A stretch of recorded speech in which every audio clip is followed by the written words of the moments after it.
Assalamualaikum warahmatullahi wabarakatuh.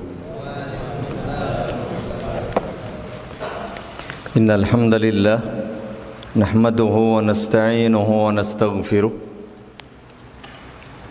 wa na'udzu billahi min shururi anfusina wa sayyiati a'malina man yahdihillahu fala mudilla lahu wa man yudlil fala hadiya lahu.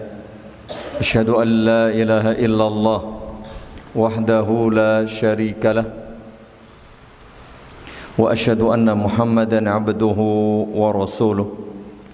Allahumma salli wa sallim wa barik ala nabiyyina Muhammadin wa ala alihi wa sahbihi wa man tabi'ahum bi ihsanin ila yaumiddin, amma ba'd.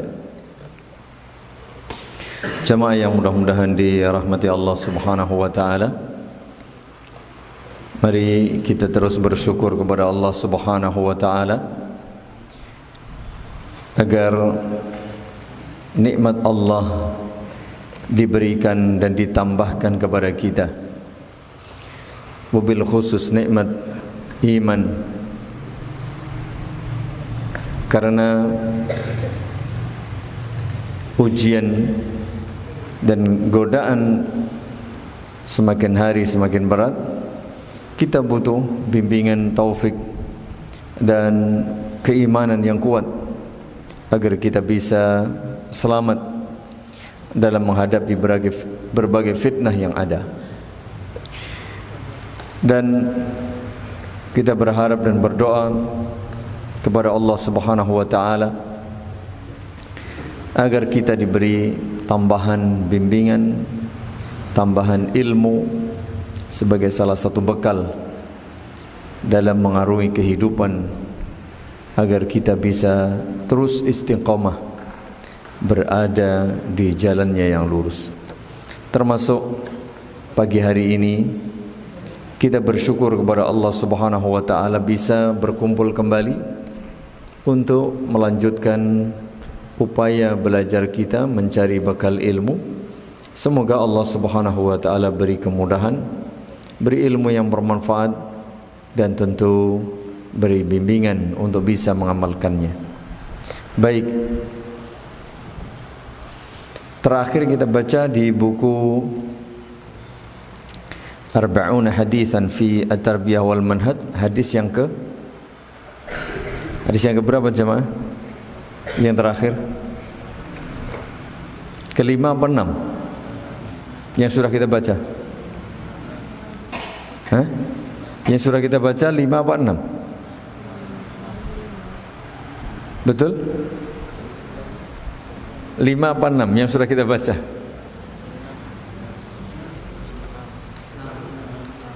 6? Tentang apa? Loh, catatannya ada enggak? Yang mencatat hadis keberapa?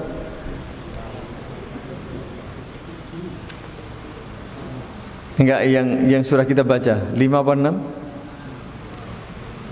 6, betul? Iya. Berkaitan dengan apa? Apa Mas kok ketawa ke TV? Tentang apa? Itu dia. Tentang apa? Anjuran apa Mas? Anjuran menikah. Yang masih kecil-kecil pura-pura lupa. Oke. Baik, ya mau nggak mau nggak apa-apa, kita belajar dahulu. Mungkin yang masih kecil belum siap, belum waktunya, tidak masalah, tapi sudah tahu ilmunya. Baik, sekarang hadis yang ke-7, Al-Hadithu As-Sabi', hadis yang ke-7. Kita baca dengan mohon taufik kepada Allah Subhanahu wa taala. An ummil mu'minina Aisyah radhiyallahu taala anha qalat qala Rasulullah sallallahu alaihi wa ala alihi wasallam khairukum li ahli wa ana khairukum li ahli. Nah, ini bagi yang sudah siap menikah, falyatazawwaj. Ya ma'syarasy syabab man istata'a minkumul ba'a falyatazawwaj. Menikah. Apakah menikah sekedar untuk mengubah status dari perjaka, dari gadis menjadi suami, menjadi istri? Bukan. Apakah menikah sekedar ya umumnya? Bukan. Apakah menikah sekedar mengikuti perintah orang tua? Bukan. Menikah adalah sebuah ibadah, sebuah amanah dan tanggung jawab. Oleh karenanya, bimbingan berikutnya berkaitan dengan masalah ibadah dalam bentuk rumah tangga, yaitu menikah, adalah ini dia. Kata Ummul Mukminin Aisyah radhiyallahu taala anha bahwa Rasulullah sallallahu alaihi wasallam bersabda, khairukum li ahli wa ana khairukum li ahli. Orang terbaik di antara kalian. Jadi kriteria terbaik ini banyak. Dari sisi mana, sudut mana? Salah satunya ini dari sisi pandangan keluarga, rumah tangga. Ini dia. Khairukum li ahli. Orang terbaik di antara kalian yang paling baik kepada keluarganya. Berarti untuk yang belum berkeluarga tidak bisa mendapatkan kriteria terbaik ini. Maka ini salah satu motivasi menikah, agar kita bisa masuk kategori terbaik. Apa itu? Yang paling baik kepada keluarganya. Keluarganya ada istrinya, yang pertama pasti istrinya. Wa ana khairukum li ahli, dan aku adalah orang yang terbaik di antara kalian dalam bermuamalah kepada istri, dan aku adalah yang paling bagus kepada istriku di antara kalian. Jadi menikah adalah tanggung jawab bagi para lelaki, bagi para suami. Maka ini salah satu hadis yang memberikan bimbingan dan arahan agar kita menjadi para lelaki, para suami yang terbaik. Di dalam hadis yang mulia ini kita bisa ambil faedah yang pertama, kamalu dinil Islam, bahwa Islam adalah agama yang sempurna dari segala sisi. Mau bicara akidah ada, bicara ibadah ada, bicara rumah tangga ada, bicara apa saja, semuanya sudah disebutkan secara lengkap, termasuk bagaimana laki-laki bisa menjadi sosok terbaik. Salah satunya adalah terbaik dalam bermuamalah dengan istri. Mengapa? Wa annahu a'ta kulli dzi haqqin haqqah, bahwa Islam betul-betul memberikan perhatian secara lebih detil, rinci, agar memberikan hak itu kepada siapapun yang memilikinya, termasuk istri. Berarti kewajiban suami menjadi hak istri, berikan sehingga menjadi yang terbaik. Ketika Islam sudah memberikan bimbingan, memberikan arahan yang terbaik, maka Allah Subhanahu wa ta'ala menjadikan sosok terbaik pula itu ada sebagai teladan buat kita. Siapa itu? Tidak lain tidak bukan adalah baginda Rasulullah Muhammad sallallahu alaihi wa ala alihi wasallam, yang Allah jadikan sebagai pribadi, sosok panutan dari segala sisi, termasuk dalam hal berumah tangga. Beliau adalah panutan sebagai seorang suami, sebagai panutan sebagai seorang pemimpin rumah tangga, sebagai panutan dalam bermuamalah kepada istrinya. Islam tadi ajarannya sudah sempurna, semuanya ada dari A sampai Z. Lalu contohnya juga sudah ada. Nabi SAW dalam seluruh aspek sisi kehidupan, seluruh ajaran Islam, contohnya sudah ada. Laqad kana lakum fi Rasulillahi uswatun hasanah. Termasuk dalam hal sosok teladan sebagai seorang suami. Jadi jangan dianggap Nabi sekedar sebagai Nabi dan Rasul, tidak. Beliau adalah gambaran sempurna sosok pribadi insan kamil dari seluruh sudut pandang, dari seluruh kriteria. Oleh karenanya jika kita mengenal Allah dengan baik dan benar, mengenal Nabi SAW dengan baik dan benar,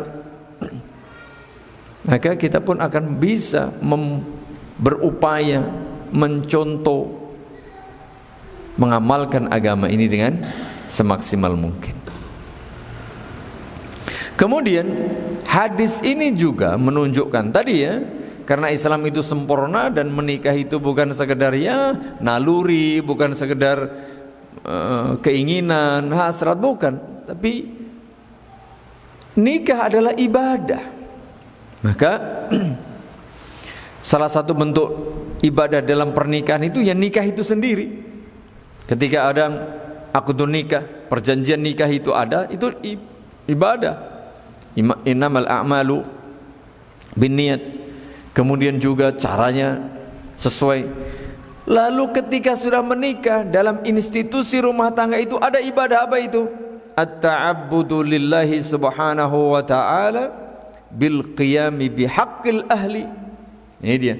Ketika sudah menikah, yang tadi prosesnya ibadah, lalu perjalanan pernikahan itu sendiri sebuah ibadah, lalu bentuk teknis pelaksanaan seorang suami yang memberikan hak-hak istrinya sesuai dengan tuntunan syariat, itu juga ibadah. Nah ini yang penting. Mungkin sebagian orang Islam tidak sadar, ketika dia bekerja cari nafkah, cari duit, jangan sekedar nuruti karepe mbok anak-anak wis apa-apa njaluk, enggak ibadah namanya. Bisa jadi dia bekerja karena terpaksa, bisa jadi bekerja karena hanya nuruti. Jangan para suami, para bapak, bekerjalah untuk ibadah. Karena apa? Memberi nafkah kepada istri itu ibadah jika niatnya ibadah. Tapi kalau niatnya terpaksa, niatnya hanya sekedar memberi kesenangan tanpa innamal a'malu binniyat, ya sudah. Berapa miliar duit yang penjenengan keluarkan, mospro, sia-sia belaka. Tapi jika niatnya ikhlas karena Allah, ngapa memberi? Ini kewajibanku sebagai seorang suami.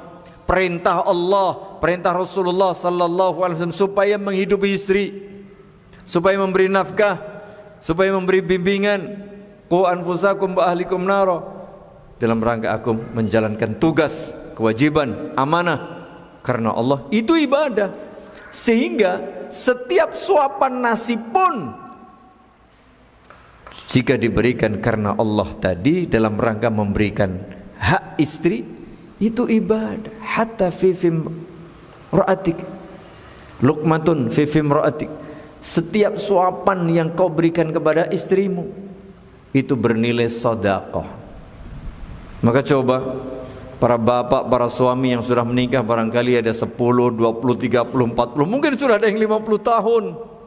Berapa duit yang ia keluarkan untuk belanja selama pernikahan itu? Jika innamal a'malu binniyat, niatnya untuk ibadah kepada Allah, niatnya menjalankan kewajiban, tugas, amanah, itu sedekah semua. Enak kan jemaah kalau paham ilmunya. Makanya adik-adik hatta Pak, ini materinya pernikahan. Ini paling muda umur berapa mas? 13. Ya 13 itu sudah lama loh. Sudah siap nikah belum? Nanti habis pengajian ini pas liburan ketemu orang tuanya, Bi, sepertinya saya harus segera menikah. Ya ndak apa-apa nek wani tenan. Cuman kan belum boleh sama pemerintah ini. Kalau resmi, umur berapa laki-laki? 20-an, kalau perempuan 19. Ya satu sisi repot juga. Bagaimana kalau umur 15 sudah nggak kuat? Ya bersabar.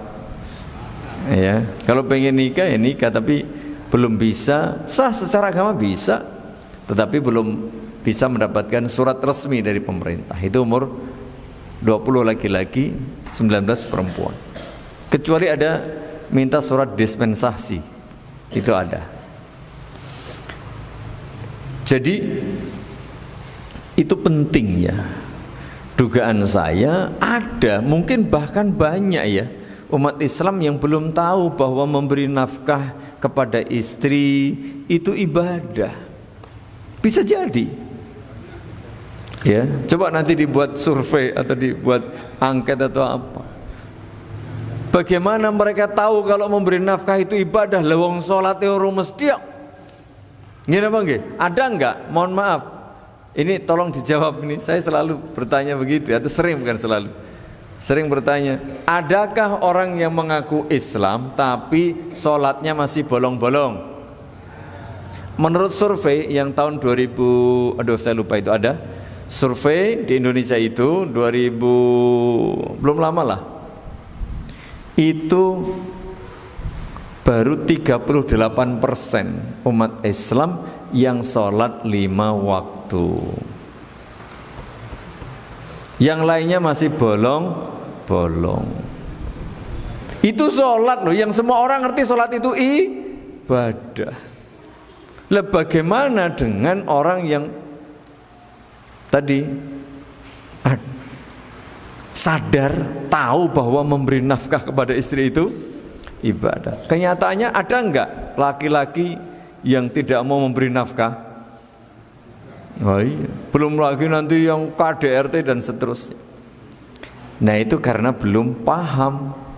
Mungkin pentingnya menyampaikan ilmu, pentingnya dakwah, pentingnya pengajaran, pentingnya pengajian, edukasi dengan segala macam dan bentuknya. Sampaikan ayat, sampaikan hadis, sampaikan penjelasan para alim ulama. Selalu memberi itu tadi ya. Bahkan satu suapan, luqmatun fi fimra'atik, yang kau berikan kepada istrimu, sadaqatun, itu bisa bernilai sedekah jika ya memenuhi syarat dan ketentuan berlaku. Niatnya ikhlas karena Allah, menjalankan perintah, memenuhi hak istri, menjalankan kewajiban. Kedua, ya suapan-suapan itu halal, zatnya halal, lalu dicari dengan cara yang halal. Alangkah indahnya jika setiap kita atau kebanyakan mayoritas umat Islam itu paham seperti ini. Luar biasa. Ini tadi apa? At-ta'abbudu lillahi subhanahu wa ta'ala bil qiyami bihaqqil ahl. Bahwa memberikan hak istri, menunaikan hak istri, berarti apa? Menjalankan kewajiban kita sebagai suami untuk memenuhi kebutuhan dan hak istri, itu bernilai ibadah. Tentu kembali kepada konsep ibadah, harus ikhlas, harus betul. Itu yang harus selalu diingat dan disadari selalu. Berikutnya, hadis ini memberikan bimbingan dan faidah kepada kita. Anna ala du'atil khairi al-inayata bi syu'uni ahlihim wa buyutihim fahum awlan nas. Ya, ini dia. Kalau tadi kan umum berlaku bagi semua umat Islam, bagi para lelaki, bagi para suami umum. Wabil khusus kepada para guru, para dai, para kiai, para ustadz, para tokoh agama, para pendidik. Supaya apa? Supaya betul-betul memberikan perhatian terhadap istri, anak, dan keluarganya. Mengapa ketika dia menyampaikan perhatian kepada umat, kepada murid, kepada santri, kepada orang lain, tentu istri, anak, dan orang-orang yang menjadi tanggung jawab dirinya itu paling berhak, ya kan? Kalau dia menyampaikan ilmu kepada orang lain, maka sampaikan ilmu pula kepada keluarganya. Maka Nabi SAW awal mula dahulu ketika diperintah supaya berdakwah, maka wa anzir ashiratakal aqrabin, berilah peringatan kepada keluargamu yang dekat-dekat. Lalu kumpulkan itu keluarga beliau, didakwai, iya. Begitu pula dengan kita jemaah. Keluarga kita coba diajari, diingatkan. Ini penting karena mereka adalah orang-orang yang lebih berhak mendapatkan perhatian. Jangan sampai kemudian dia asik dakwah kemana-mana, istrinya terlantar, keluarganya nggak diurus. Loh Pak, wah aku niatku dakwah, ya nggak begitu. Ada saatnya, ada waktunya. Begitu dia. Ya ayyuhalladzina amanu qu anfusakum wa ahlikum nara. Kalimat yang disebutkan oleh Allah Subhanahu wa taala dalam surah apa ini? At-Tahrim. Wahai orang beriman, qu anfusakum, jaga dirimu. Lalu yang kedua siapa? Ahlikum wa ahlikum, keluarga kalian, ada istri, ada anak, ada orang-orang dekat. Jaga dari siksa api neraka. Memang kita juga umatmu, kaummu, iya. Tapi sebelum itu ada dirimu sendiri, istrimu sendiri.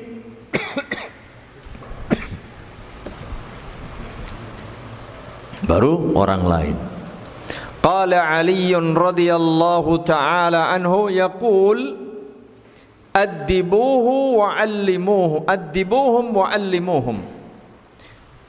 Sahabat Khalifah Ali bin Abi Thalib radhiyallahu ta'ala anhu ketika menafsirkan ayat ini, yaqulu Allah Subhanahu wa ta'ala dari qu anfusakum wa ahlikum nara, ay addibuhum wa 'allimuhum. Ini kalimat luar biasa, ringkes tapi merantasi, cekak aus. Addibuhum, ajari mereka adab. Yang kedua, wa 'allimuhum, ajari mereka ilmu. Cukup bis, gak usah dikasih yang lain. Kewajiban kita sebagai laki-laki, sebagai suami, siapapun apa? Berilah istrimu, anakmu, keluargamu apa? Adab dan ilmu. Silahkan kita buat survei misalnya, atau silahkan survei. Sarjana di Indonesia berapa Pak? Survei terakhir, jumlah lulusan. Ini sebentar lagi ini, mohon maaf nih, di UGM ada wisuda kan? Jadwal ini November, ya enggak? Yang lulusan UGM mana ini? Asli Pak. KKN di mana? Dulu KKN di mana, Pak? KKN di mana? Ada bukti? Oh. November ini wisuda UGM itu. Tanggal berapa, Mas? 26 kalau nggak salah. Iya. Berapa sarjana itu? Banyak jemaah. Tapi yang tidak beretika mungkin juga banyak. Maka bukan sekedar ilmu jamaah, tapi apa? Adab.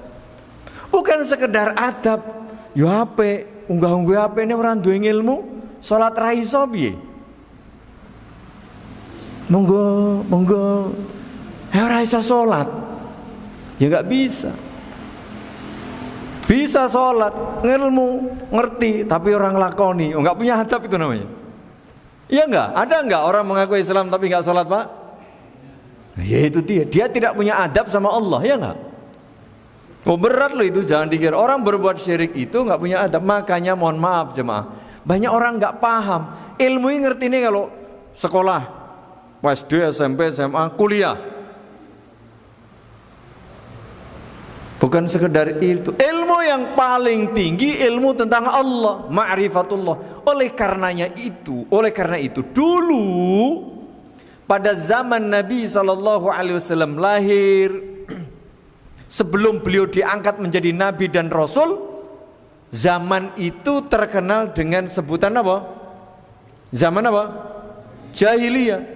Apakah zaman dulu orang bodoh ra iso ngopo-ngopo semua? Enggak. Peradabannya sudah maju sesuai dengan kondisi saat itu, maju. Ini bisa, ilmu falak bisa. Tapi mengapa disebut zaman jahiliyah? Mengapa disebut zaman kebodohan? Apa udah bodoh-bodoh? Enggak. Secara pengetahuan pinter, cuman mereka bodoh artinya tidak tahu, jahil, tidak mengenal Allah dengan benar. Loh, tapi mereka juga ngerti yang menciptakan langit, bumi, memberi segala. Iya, sekedar itu. Tetapi mereka tidak beribadah dengan benar kepada Allah. Itu loh disebut jahil. Jadi meskipun sarjana, tapi nek ra salat, yo aslinya jahil. Anda ahli ini, ahli itu, doktor, ilmuwan, masya Allah. Tapi kalau nggak beriman, kalau masih berbuat syirik, itu namanya jahil. Meskipun setelah Nabi SAW diutus menjadi Nabi dan Rasul, status nama zaman itu bukan lagi nama zaman jahiliyah. Zaman ya, satu kurun waktu jahiliyah itu sudah lewat. Kalau sekarang tidak bisa disebut zaman jahiliyah. Nama loh ya, nama zamannya. Tapi kalau orang jahil ada apa banyak? Banyak. Loh, Pak sarjana kok bodoh? Iya, sarjana orang sholat. Itulah maksud saya. Jadi ini penting untuk dipahami bahwa antara ilmu dan adab itu dua hal yang tidak boleh dipisah. Hakikat orang alim itu orang yang beradab. Karena apa jamaah? Adab yang paling pertama dan utama adab kepada siapa? Allah subhanahu wa ta'ala. Loh, Allah yang menciptakan kita loh, menjadi manusia makhluk terbaik, memberi rezeki, memberi umur, sehat, kesenangan, kekayaan, apalagi ketenaran, kekuasaan, jabatan, wabeh dunyane entuk. Loh kok ora berterima kasih kepada yang memberi? Ada orang tua baik sama anaknya kemudian durhaka sama orang tua. Apakah anak ini beradab? Tidak. Meskipun dia sarjana, meskipun dia orang hebat, tidak. Itu baru orang tua loh. Ya orang tua hebat iya, memberi semua, tapi kan yang memberi itu Allah subhanahu wa ta'ala. Jadi ini penting ibu bapak. Tujuan pendidikan Islam, bahkan tujuan pendidikan di negara kita ini bukan sekedar menyampaikan ilmu, tapi menjadikan manusia-manusia yang beradab. Siapa yang tidak hafal Pancasila? Mas, sila kedua berdiri sebutkan. Hafal enggak? Kalau enggak usah berdiri. Loh. Santri ora hafal Pancasila pripun, Pak? Mosok kayak biji. Waduh. Dulu orang hafal Pancasila orang lulus jemaah. Mohon maaf Pak, kalau kuliah zaman dahulu sing kuliah Pancasila kuliah paling sulit sak donya wi. Filsafat Pancasila saya ngulang berapa kali itu. Wina orang golek bocoran jawaban ra lulus-lulus ya. Pancasila sila kedua apa Mas? Sila kedua Pancasila. Loh.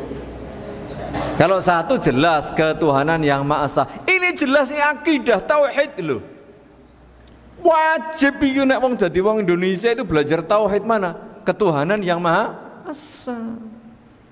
Sakjane ngoten niku lho. Enak urip nang Indonesia iki. Aturan kita berinteraksi, bermuamalah di negeri kita sudah diatur dan itu sesuai. Ning banyak orang enggak paham.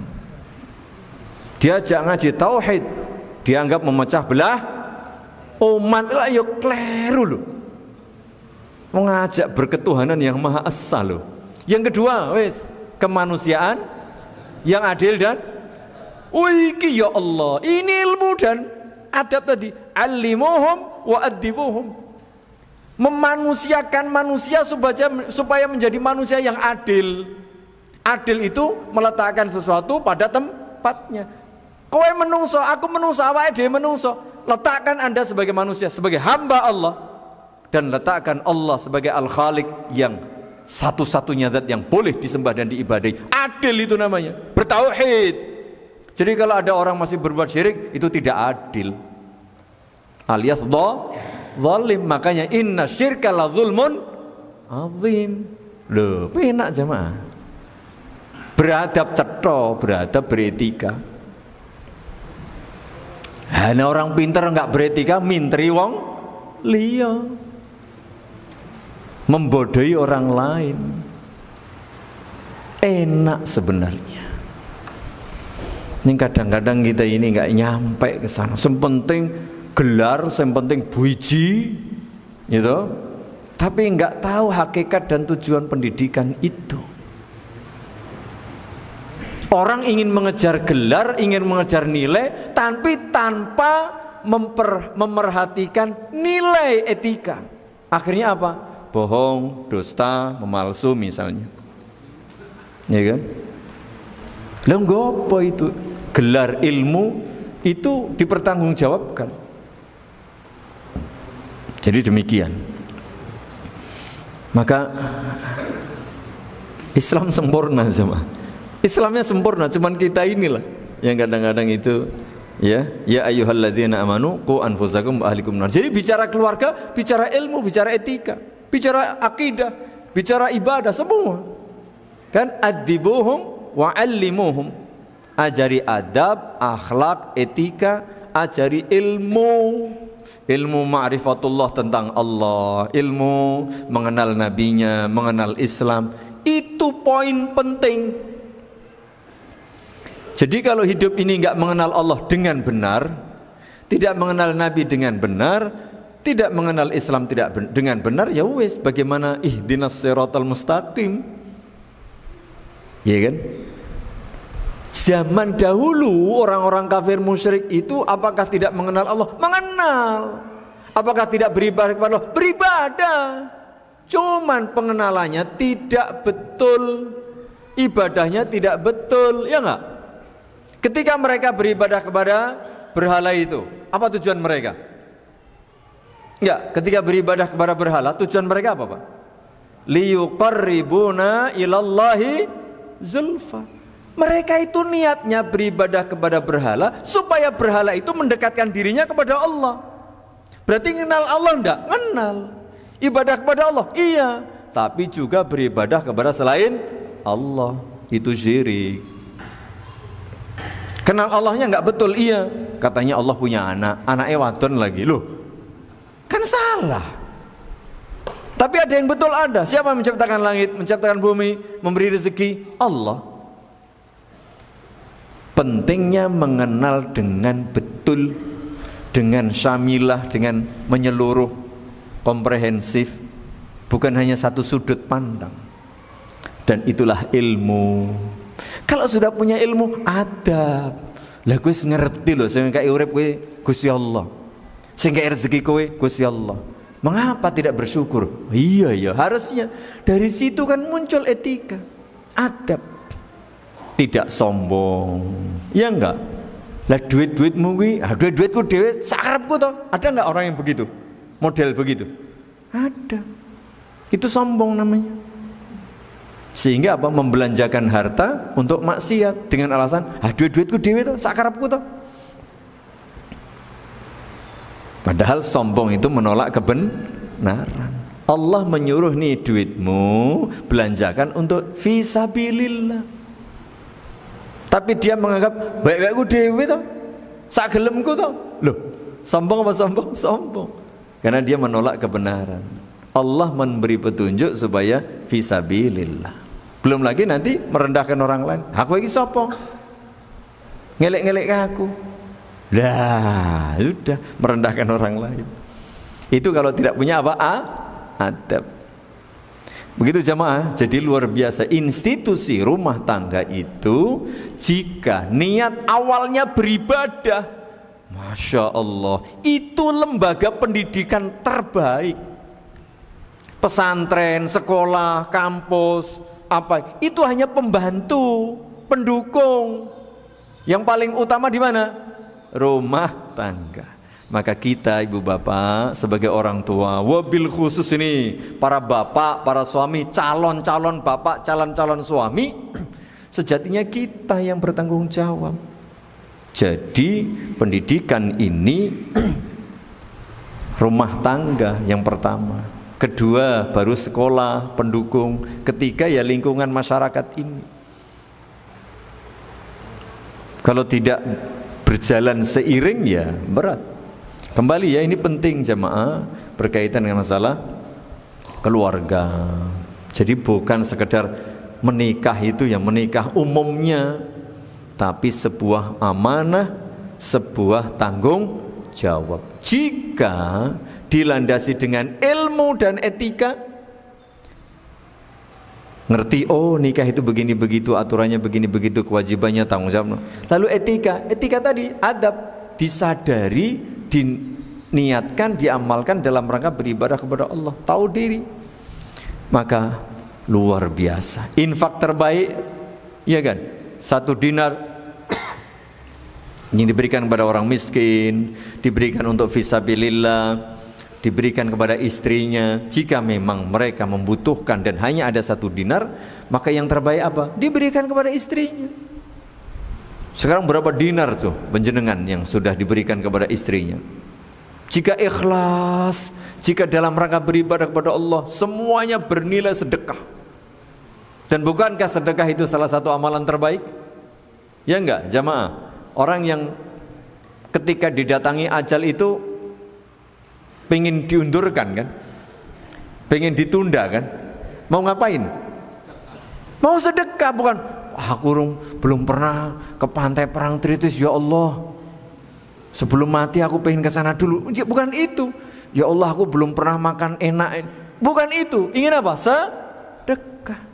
Fa asaddaqa wa akum minas shalihin. Mengapa? Karena sedekah itu salah satu amalan terbaik. Nah, salah satu sedekah terbaik yang diberikan kepada istri-istrinya. Lah nek 1 istri ada baik, nek 4 istri kan bagus toh Pak. Maksud saya gitu loh. Lah nggih napa nggih Mas? Bener gak logikanya? Jenengan memberi 1 istri itu nafkah, mungkin ya sudah 10 tahun, 20 tahun, terus berapa miliar. Nek 4, ora jos kuwi. Kan begitu. Ini kita hitungan matematis ya. Kalau masalah hasil ya bisa jadi 1 lebih hebat daripada 4, bisa jadi kualitas lah ya. Tapi kalau kuantitas jelas seperti itu.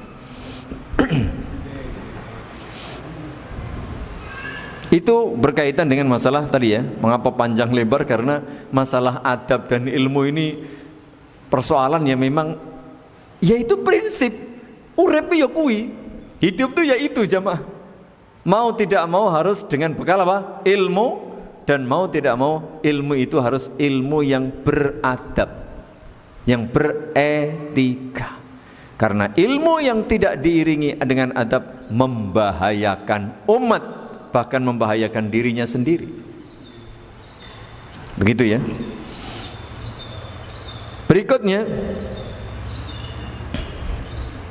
ini dia ar-raddu ala man ahmala sya'na ahlihi wa baitihi bid'wa at-tafarrughi li da'watin nas. Ini ada syubhat juga jamaah.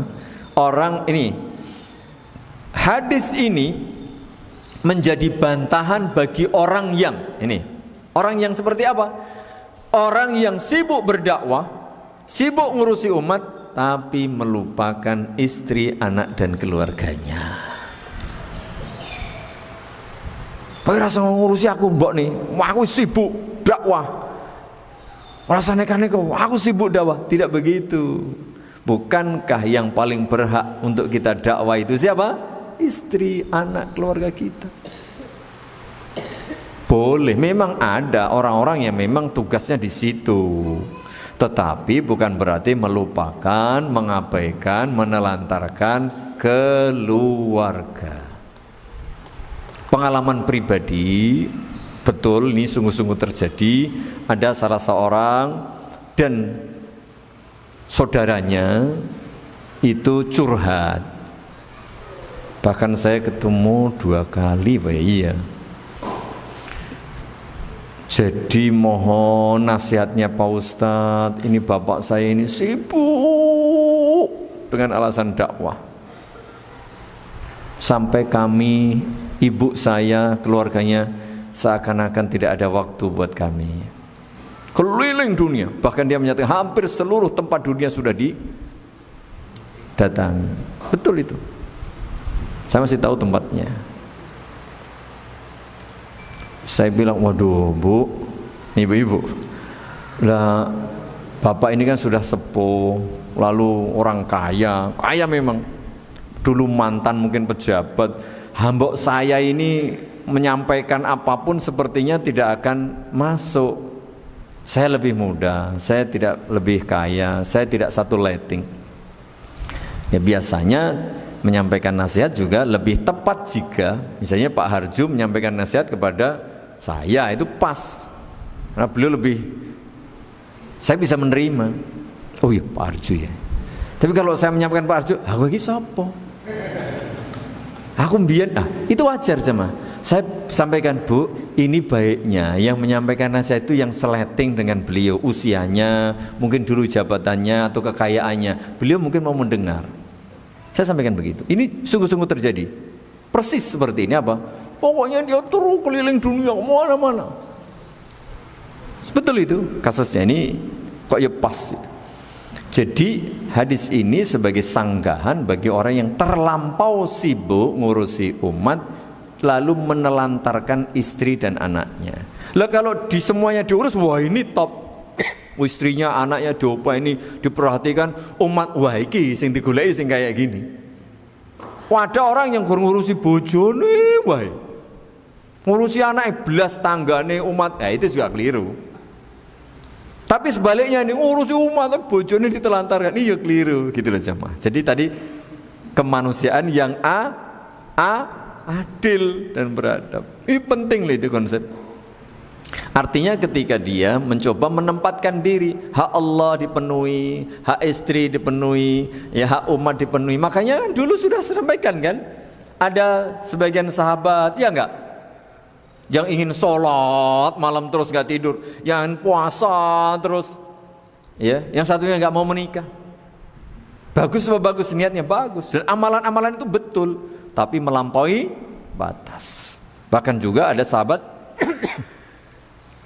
ketika datang dulu kan dipersahabatkan ya, ketika ada hijrah itu dari Muhajirin dan Ansor. Suatu kali datang ke rumahnya, ya, monggo disuguh makanan, monggo silakan makan. Lah, jenengan aku posoi. Lah, tamunya tapi dia puasa. Oke, dia nggak mau. Aku nggak mau makan kalau kau nggak mau makan. Akhirnya dia batalin. Malam harinya dilihat. Ya, zaman awal-awal itu mungkin belum ada hijab dan seterusnya. Lihat istrinya, loh, Bu, kok penjenengan di rumah pakaiannya kayak itu? Dijawab, suamiku nggak butuh diriku kok. Dia sibuk dengan ibadahnya. Nah, berarti kan kurang diperhatikan dari sisi yang lain. Habis sholat, dia langsung apa? Sholat. Mau sholat malam, habis sholat isya. Diingatkan, tidur dulu. Jangan langsung sholat malam. Tamunya ini yang disaudarakan oleh Nabi. Lalu akhirnya betul, istrimu kan punya hak, dirimu punya hak, semua punya hak.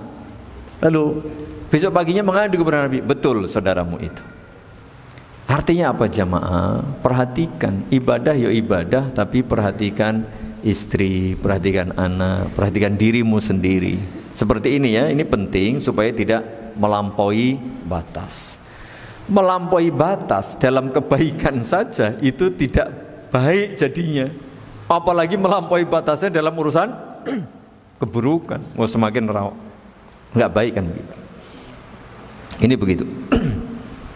Kemudian wa fihi anna al-inayata bi sya'nil ahli min asbabil auni ba'da taufiqillahi ta'ala ala da'watin. Nih bahkan ibu-ibu, bapak-bapak, jamaah, perhatian seseorang kepada istrinya, kepada keluarganya, kepada anaknya, memberikan hak mereka, menunaikan kewajiban dirinya kepada mereka, ternyata itu menjadi sebab Allah memberikan pertolongan kepada dirinya dalam urusan dakwahnya, dalam urusan dirinya. Dan lagi-lagi teladan yang paling utama dan pertama ya Nabi SAW. Nabi itu orang paling sibuk ibadah, tidak ada yang lebih baik ibadahnya daripada beliau. Nabi adalah orang yang paling sibuk berdakwah, tidak ada yang lebih hebat dari dakwah beliau. Tapi beliau adalah yang paling baik kepada keluarganya. Enggak ada yang melampaui kebaikan beliau kepada keluarganya. Sebagaimana tadi, wa ana khairukum li ahli. Itu loh, Nabi itu orang paling sibuk, paling semuanya serba paling. Kalau jenengan ayo ngaji Mas, wah aku wakeh tugas ya, sibuk. Lah bojone jenengan piro? Urung duwe. Lah jeneng Nabi itu yang istrinya banyak kayak gitu. Sibuknya kurang apa? Tapi masih juga belajar, masih mengajar, masih berdakwah, masih jenguk orang sakit. Semuanya dilakukan, ya bisa. Ibadahnya kayak apa? Jadi seperti itu ya. Ini penting untuk menyelaraskan. Konsep adil itu tidak berarti harus sama persis, tapi menempatkan sesuatu pada tempatnya yang pas. Begitu dia. Ini hadis yang ke-7. Hadisnya singkat ya, tapi kalau kita perhatikan luar biasa jemaah. Khairukum li ahli wa ana khairukum li ahli, kata Nabi sallallahu alaihi wasallam. Orang terbaik di antara kalian yang paling baik kepada keluarganya. Lalu Nabi memberitahu, Nabilah orang yang paling baik dalam bermuamalah, berinteraksi, bersikap kepada keluarganya. Tentu kita berupaya seperti itu jemaah. Mungkin ada yang, Pak, pripun kula niku ajeng apik kalih keluargane. Wangel dikandani. Ngeyel ya Pak, ya kan? Anak wong liyan dikandani malah gampang. Ya itu ujian jemaah. Ya, memang demikian. Untuk menjadi orang hebat itu harus tabah, sabar, tegar, ya, kuat dan seterusnya.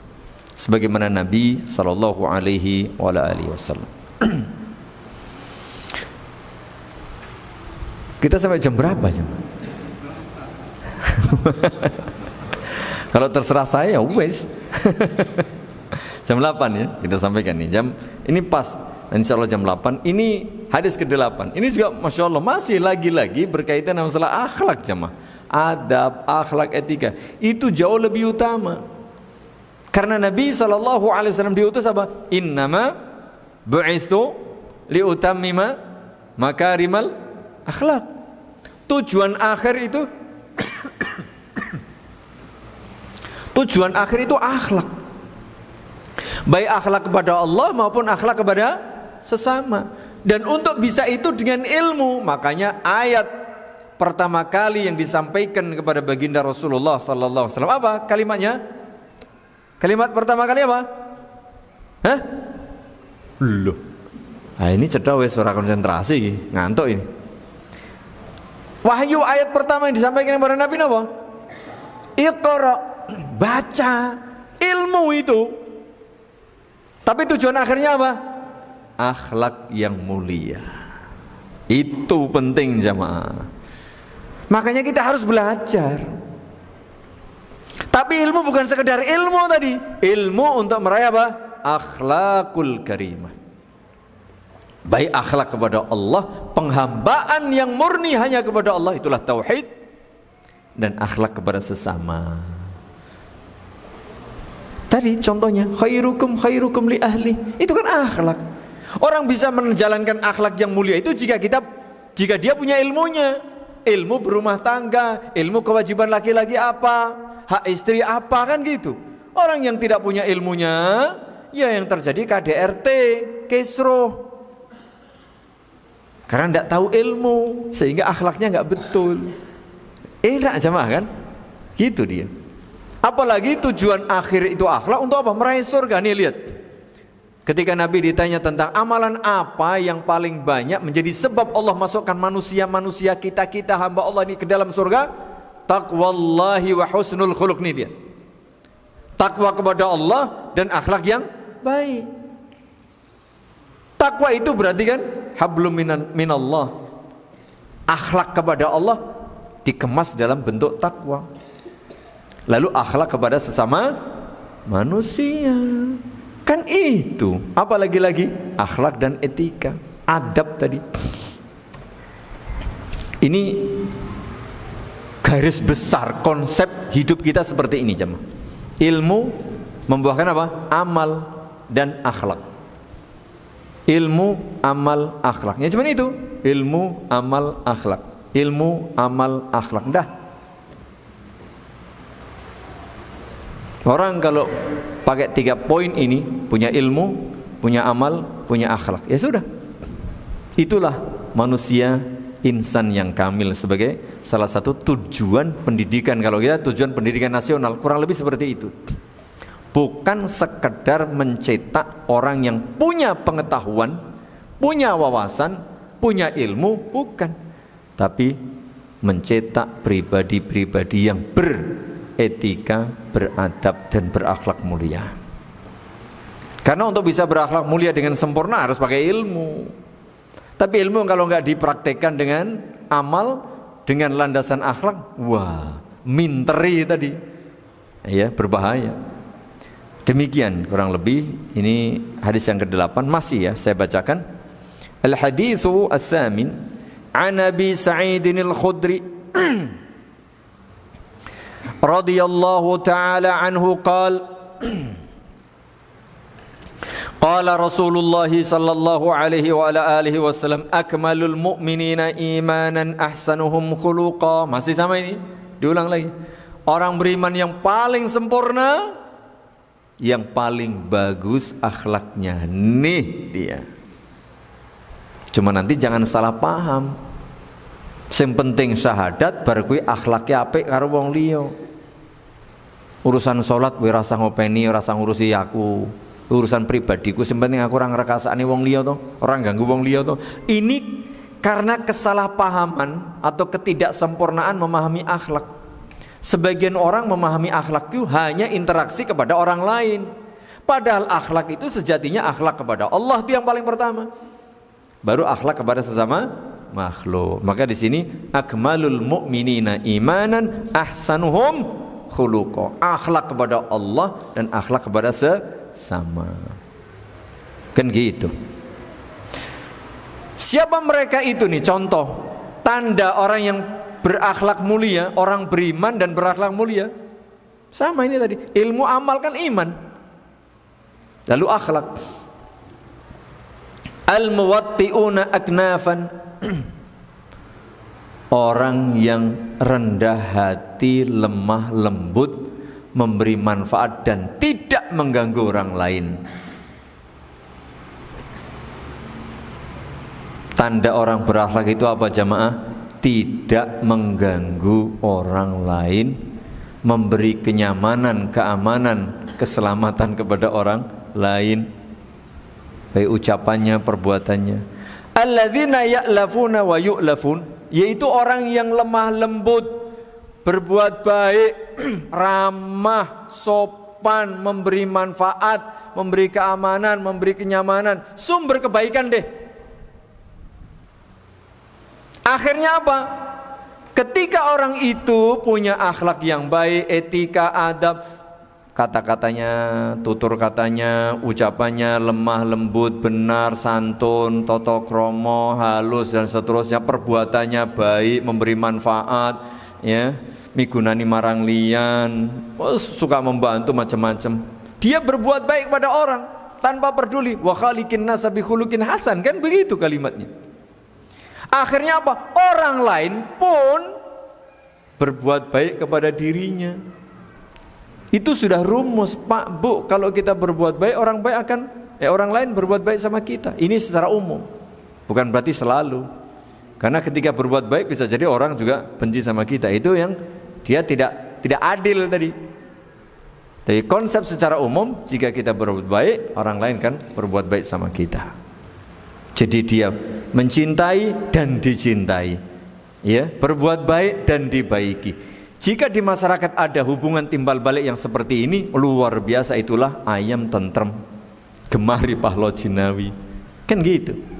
Suami baik sama istrinya, istrinya membalas kebaikan, itu sakinah, mawaddah dan rahmah. Tapi suami yang baik, istrinya nggak terima, orang tahu bersyukur, kurang mas, ribut terus. Maka dua pihak. Ini dia. Jadi salah satu tanda orang yang berakhlak mulia itu apa? Lemah, lembut, baik hati, memberi keamanan dan kenyamanan kepada sesama. Wala khaira fi man la ya'laf wa la yu'laf. Nah, sebaliknya tidak ada kebaikan bagi orang yang tidak lembut, tidak santun, tidak memberi manfaat, tidak baik, kasar, ya, KDRT, apalagi orang gelem bantu, isine gur malah ngrakasakne, ganggu. Akhirnya dia juga tidak dibaiki. Kacau kan kondisi, ada orang tidak baik lalu dibalas dengan tidak baik. Coba yang terjadi kekacauan. Apalagi yang seperti ini banyak. Ya musuhnya ya akeh. Di masyarakat nggak nyaman. Tapi kalau ini baik, yang lain membalas baik. Pribadinya, individunya begitu, keluarganya juga begitu, masyarakatnya begitu, negaranya begitu. Jos. Dari mana itu? Dari iman dan akhlak. Maka akmalul mu'minina imanan ahsanuhum khuluqa. Orang beriman yang paling sempurna, yang paling baik akhlaknya. Akhlak kepada Allah, bertauhid, beriman, beribadah, pasrah dan seterusnya. Lalu berakhlak baik kepada sesama, memberi manfaat, tidak mengganggu, dan senantiasa menunjukkan sikap yang rahmah. Itu demikian jemaah. Indah pasti. Teorinya begitu. Lalu kenyataannya, yo mari bersama-sama kita mulai, kita coba dari diri sendiri, dari keluarga masing-masing, dari institusi. Nih di CBM kita mulai coba praktekkan. Antar santri dengan guru, dengan kiai, dengan orang tua orang lain, wali murid, tetangga, masyarakat sekitar. Terus begitu kita coba, kita didik. Karena pendidikan itu mohon maaf beda dengan membuat kue, buat roti. Mungkin resepnya begini jadi, cetak jadi. Yang kita buat ini pribadi yang memiliki otak sendiri, kepala sendiri, punya keinginan beda-beda, diarahkan. Berarti ada sebuah proses. Tarbiyah itu proses penyampaian doktrin. Iki begini, itu begitu, ini benar, ini salah, terus disampaikan ilmu. Ini doktrinasi, talqin, terus supaya ingat. Kedua, proses, ya, membimbing. Kalau dia belum paham, pahamkan. Sudah paham kok belum diamalkan, diamalkan. Kemarin diamalkan, sekarang balik lagi, terus dielus, diulang. Jadi proses penyampaian dan pembimbingan secara kontinu, terus menerus, sampai itu nanti menjadi sebuah karakter alias akhlak. Ketemu orang lain, gak usah disuruh, langsung mesem, langsung salam, jabat tangan. Kalau anak kadang-kadang, tuh ada orang tua, nak, salam, senyum, jabat tangan. Kan kita ajari begitu. Besok ketemu orang masih diem saja, ajari lagi, terus sampai dicari contoh, sampai terus begitu. Nanti ketika dewasa, otomatis ketemu orang senyum, salam, jabat tangan. Itulah karakter. Dan itu butuh perjuangan, waktu, biaya, tenaga, pikiran, dan luar biasa. Jika ada satu anak yang kita didik seperti itu menjadi orang saleh, itulah aw waladin salihin yad'u lahu aw ilmin yuntafa'u bih. Ilmu itu otomatis jika anak itu mengamalkan dengan sebab kita, semua amal ibadah dia dengan sebab ilmu dari kita, itulah yang bermanfaat meskipun kita sudah mati. Belum lagi kalau itu anak kita, anak soleh, mendoakan, itu sejatinya ya tabungan harta yang hakiki. Tapi butuh jerbasuki mawa beyo, perjuangan. Maka mari, termasuk di pesantren kita, di masjid kita, di Islamic Center kita ini ada dari para pengurus, dari para guru, ustadz, ustadzah, dari santri, dari orang tua, dari wali, dari masyarakat sekitar, dari semuanya. Ayo bergabung bersatu untuk mencetak tadi minimal keluarga besar di ICBM. Di antara itu keluarga masing-masing, kan gitu. Kita cetak menjadi pribadi-pribadi yang muslim tadi, beriman dan bertakwa serta berakhlak mulia. Begitu jamaah. Untuk selebihnya insyaallah taala kita lanjut pada pertemuan yang akan datang. Mengingatkan bahwa kita sudah berada pada awal-awal bulan Jumadil Akhir alias Jumada As-Saniyah atau Jumada Al-Akhirah. Berarti Rejab, Ruwah, terus tolong diajari ini Pak, adik-adik santri diajari Jawa. Saya selalu bilang, sampean ndak apa aku dari luar, ndak, sampean hidup di Jawa.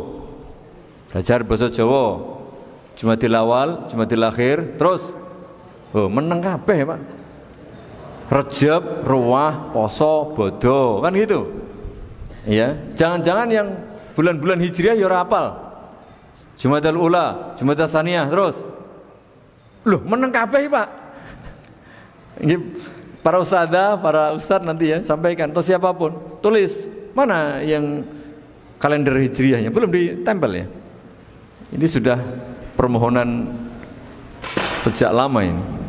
Iya, tolong dibuat kalender itu. Dan kasih nggak apa-apa. Jumadil Awal, Jumadil Akhir ini, Jumadil Ula, Jumadil Tsaniyah kan itu. Rajab, Sya'ban, Ramadan dan seterusnya. Penting jamaah. Itu juga salah satu apa? Sebuah pendidikan. Niatkan bikin kalender seperti itu supaya apa? Supaya menyampaikan ilmu. Dapat pahala? Dapat pahala. Yang mendesain itu kalau niatnya itu, pahala jamaah. Jadi ilmu tidak harus sampai dengan ceramah dari buku, dari apa yang ditempel, dari simbol, itu demikian. Begitu nggih, mengingatkan sebentar lagi Ramadan, mohon sudah mempersiapkan diri, baik pribadi, mungkin guru, takmir, yayasan, dan kita semuanya orang tua mungkin persiapan untuk Ramadan. Karena Ramadan adalah bulan istimewa, waktu istimewa. Lalu jangan lupa berdoa ibu bapak, jamaah semuanya agar Allah beri kita kesempatan, waktu dan kekuatan serta taufiknya bersua dan mengisi Ramadan dengan iman dan wahtisaban, dan semoga Allah jadikan kita bahagian dari golongan hamba-hambanya yang bertakwa. Begitu pula musim hujan adik-adik ya, musim hujan manfaatkan untuk berdoa.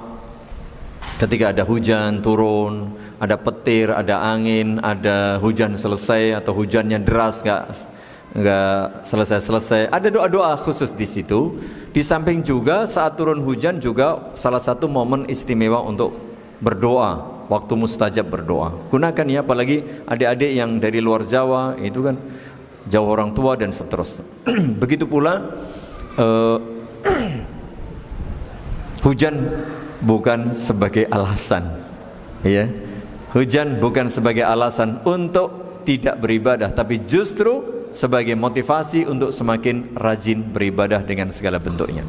Begitu lebih kurangnya, mohon maaf jika ada kesalahan dan tutur kata yang tidak berkenan, dan kita ucapkan jazakumullah khairan wa barakallahu fikum kepada semuanya. Semoga Allah berkati kita, terima amal ibadah kita, dan bimbing kita dengan taufik dan kemudahan segala urusannya. Amin. Billahi taufiq wal hidayah. Subhanakallahumma wa bihamdika asyhadu an la ilaha illa anta astaghfiruka wa atubu ilaik. Assalamualaikum warahmatullahi wabarakatuh.